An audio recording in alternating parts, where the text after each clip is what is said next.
Hey there, it's Susan Pierce Thompson, and welcome to the weekly vlog. So, as I shoot this, we are in November 2020, and Thanksgiving is coming up. And that's in America, and that's if you celebrate Thanksgiving. And it's 2020, so COVID abounds, and this year might be very different than other years. I totally get that. And you might still be planning a Thanksgiving celebration if you celebrate Thanksgiving with some folks or not, but you might be starting to think about how to handle Thanksgiving. And typically around this time of year, I put out a vlog called something like How to Have a Bright Line Eating Thanksgiving or Your Thanksgiving Plan or something like that. And I'm not going to do that this year.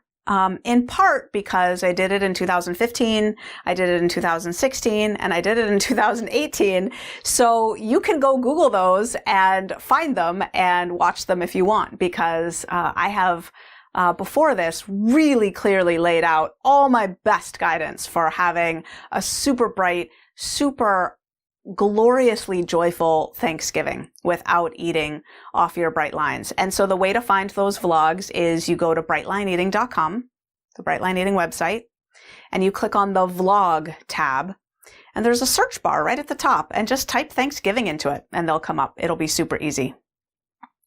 What I want to do in this vlog is totally different than that, but it still relates to the holidays, and it's a pretty edgy topic that I want to bring up. And it's, if I may, I want to read something that someone sent me, a bright lifer sent me by private messenger thingy a short while ago. And I think you'll find it really interesting.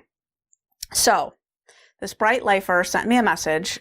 She and I don't have a frequently communicative relationship. She's someone that I know of in the community, but we're not friends. We don't talk on the phone or anything like that. So this is kind of coming out of the blue. She says, "Hey, Susan, I wanted to bring something to your attention in love. In your vlog, Sweet Surrender, from December of 2017, you mentioned that you ate through Thanksgiving, binging the day before, on Thanksgiving, and a few days beyond that. I know that in the vlog that was released this week regarding Halloween, you mentioned that you haven't broken your bright lines on a single holiday for almost 20 years. I'm guessing maybe it's the mental blank spot around when we act out with food and looking back on it over time that we can sometimes forget what really happened. I'm certain you're not intentionally being untruthful, so I wanted to bring this to your attention. Please know my intention is looking out for you and our community, knowing how rigorously honest you are with us, and encouraging us to do the same.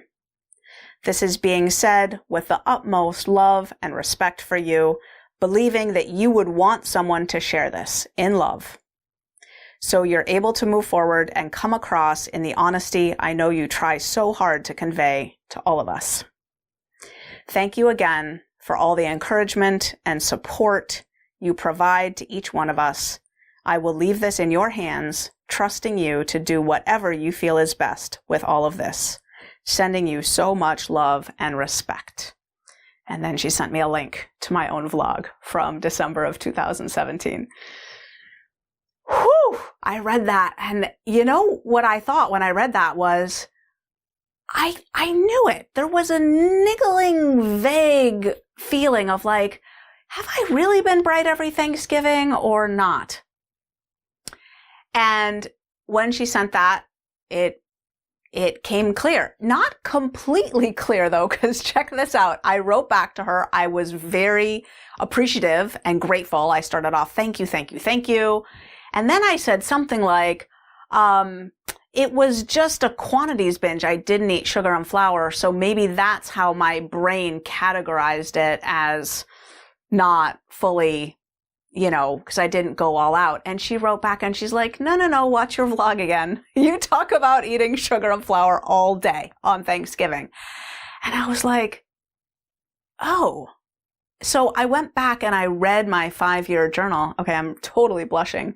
I read my 5-year journal. I have a record of every day of my life for the last 10 years. I keep a 5-year journal. And yeah, totally. I binged on sugar, flour, and quantities all day on Thanksgiving Day in 2017. And I ate quantities over on 2018 on Thanksgiving Day. And I read that in my 5-year journal. And somehow, standing here in this very spot in my basement, what is that, 3 years later from 2017, 2 years later from 2018, my mind had gotten itself, unbeknownst to me, just living my life. I mean, I wasn't really doing anything in particular about any of these memories. My mind got me to a state where I could look you in the eye and, believing every word of it, tell you that I had never broken my bright lines on a holiday in my bright line eating journey, knowing that I've broken my bright lines all kinds of times, but just not on a holiday. How is that possible? Well, I'll tell you how it's possible. I have a human mind, a human brain, and I am, as you know, extremely susceptible to addiction. And that means that I have the psyche of an addict. In recovery or otherwise, I have the psyche of an addict. And what I know about myself as an addict is my mind prefers truthiness over truth. Really, really often. And so I've developed the habit of inventory, of like really double checking, triple checking to try to square myself up again with my best shot at reality. And I fail all the time. So I was totally inaccurate, flagrantly, blatantly, obviously inaccurate when I stood in this very spot about a month ago and told you that I'd never broken my bright lines on a major holiday. I apologize for that. And the reason I think this matters, and the reason I think it matters right now, is that in my experience, my mind and the mind of many addicts that I have known, my mind will amass a mountain of painting red flags white, bending the truth, and outright flagrant lies, omissions, denial, and deceit to get me to keep on a path where I'm believing that it makes sense to get just one more hit. Because it's just so much more comfortable than putting down that drug.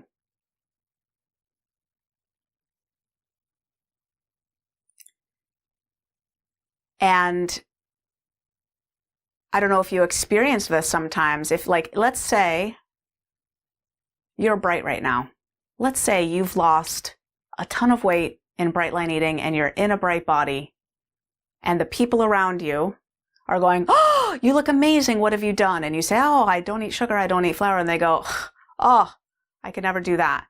And you're looking at them and you're thinking, "But you could." And really, you should, because the cost of continuing on the way you are is enormous, don't you see? But they don't see.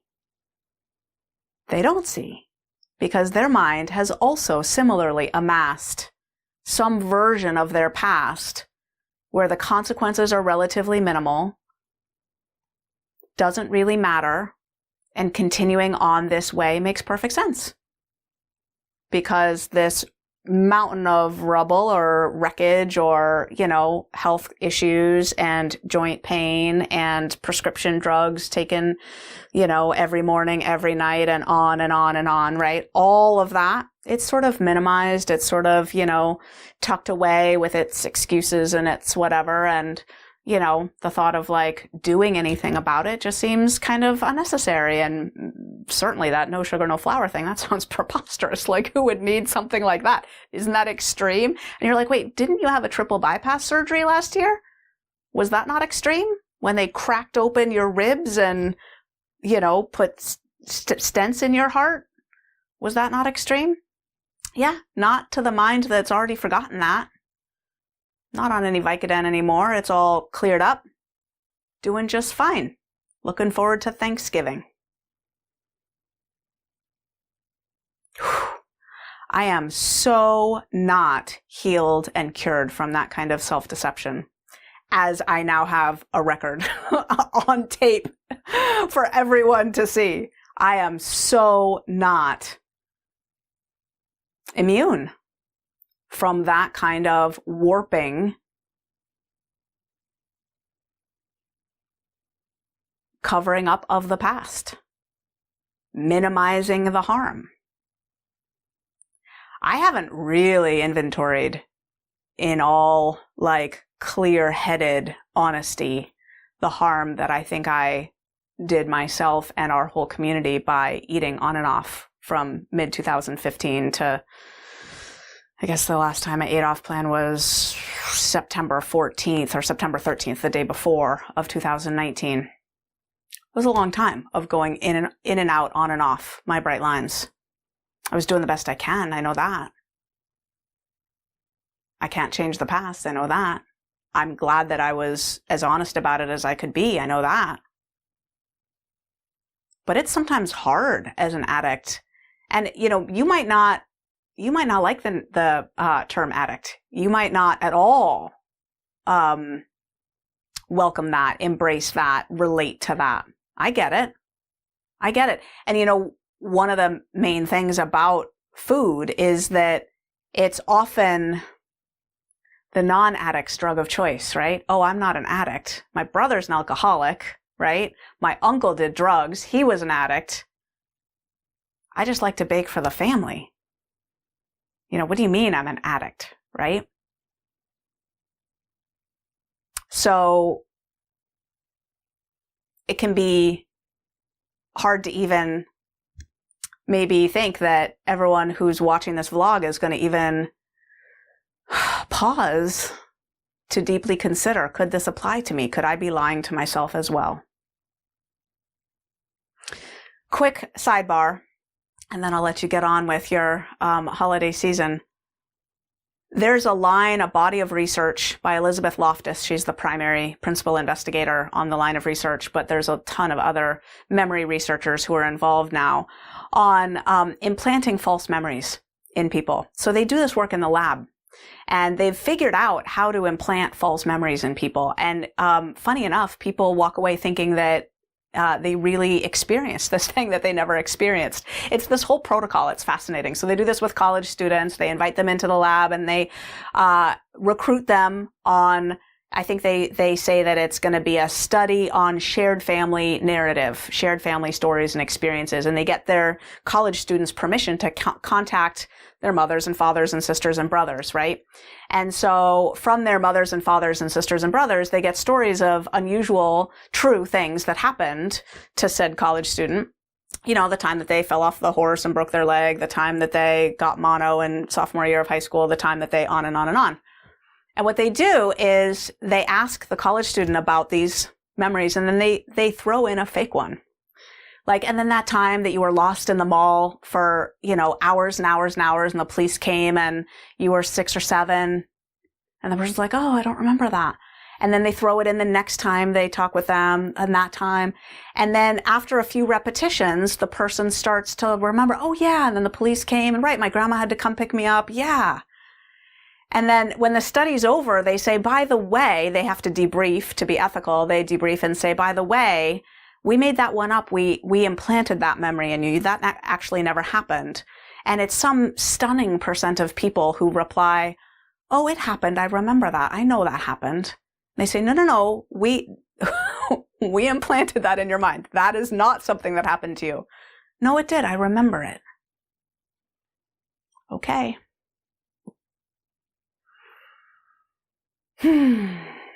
And what's challenging is when there's parts of us that want so desperately to just have it be okay, to keep eating the foods that are killing us, shortening our life, making our days less numerous, more painful. There are parts of us that so want it to be okay. It is desperately important to those parts that they rearrange reality to make it fly. So, I didn't mean to lie to you. I don't know, I guess the philosophers can decide whether I was lying, since at the time that I said it, I didn't know that it was not true. But I certainly told you a whopper of a falsehood. And for that, I am officially correcting the record and apologizing. And I think it's good food for thought as we go into a holiday season where we all have to decide, how am I going to handle these holidays? What is the cost of the way I used to eat? What's the honest, true cost? If you feel like picking up a pen and a piece of paper and journaling on that for a little bit, it might be illuminating. What was the true cost of the way I used to eat? Or maybe the way I'm eating now. What is the true cost? And maybe that will be helpful as you go watch the other vlogs that I shot on how to have a bright line eating Thanksgiving. That's the weekly vlog. I'll see you next week.